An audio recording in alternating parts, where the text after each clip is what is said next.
One of the ways that you can approach God traditionally is in relationship to a being, but that's a veil. There's a tremendous insistence in the Judeo-Christian tradition that God is outside of the categorical structure, like seriously outside. Elijah, the prophet, establishes that God is not in nature. He's not in the earthquake. He's not in the conflagration.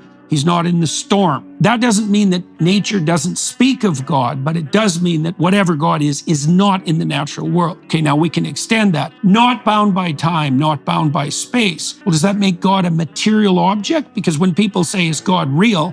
Which is a variant of the question, do you believe in God? It's like, well, God's immaterial and outside of time and space. So if your definition of real is material things in the domain of time and space, then we're not talking about the same thing, because they have an implicit definition of what constitutes real. Is God real? It's like, no, God's hyper real. That's not the same thing.